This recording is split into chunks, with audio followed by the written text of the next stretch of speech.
I'm very excited to be here with you today. Thank you for this opportunity. This movie, we have Freaky Friday meets Halloween or other horror movies. What were the challenges to create creative ways of killing your characters? Oh, I like to kill people. Not in real life, obviously. So that part actually was really fun and strangely quite natural.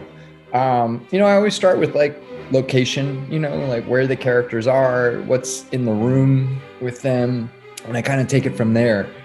There were a couple that were tricky, or a couple that I thought of kind of last minute, and we had to figure it out. But overall, it was pretty easy and a lot of fun. Oh, hey, how are you? Nice to talk to you. Hi, Jason. Nice to talk to you. Thank you for this opportunity. Thank you. I have to ask you, after being in the horror industry for so many years, what would you say is the lesson or the experience that you treasure the most? That's a great question. I've been doing these interviews a long time. I've never been asked that question. Well, there was no better, in that way, there was no better experience than Paranormal Activity, just because I'd been trying to kind of break my way into the business in every possible way I could. And I finally did with that movie. And there were very good things and bad things that happened regarding that movie, but ultimately it was a great thing. It gave birth to my business. So that has to be the best thing. The most important lesson I've learned along the way, probably never give up, never give up. What would you say is your personal touch when you are handled a project and you have to start and to take the decisions?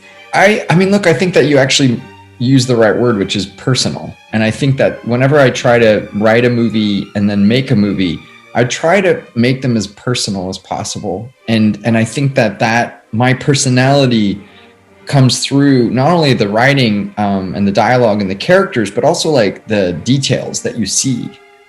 Everything that you see in my movies is sort of something that I've picked out. I want the movies to sort of be alive with my personality. I love this relationship that you've built with Christopher Landon. Why do you trust him? Directing movies is incredibly hard. It's one of the hardest jobs in the world. I could never direct. If I directed a movie, it would be the worst movie ever made. And Chris is just, what I see in him is he's just raw talent. He's just incredibly talented. He has a really specific voice, and he knows what to say on the set to get the results to get that voice heard in a very clear way.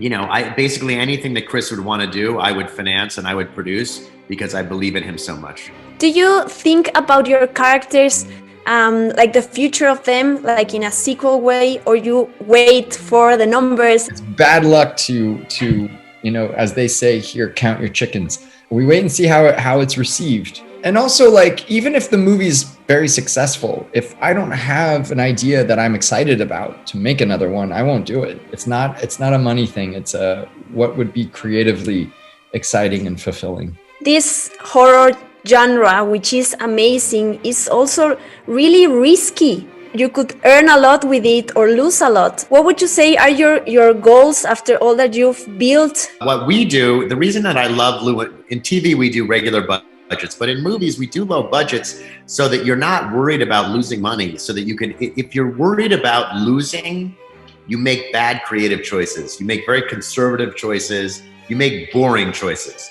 But if you're not that worried about winning or losing or winning money, then you make more bold choices. So the reason I always like doing low budgets is we're not risking a lot of money. So it allows us to make better creative decisions, more interesting creative decisions. If you could switch places with a horror character, who would it be?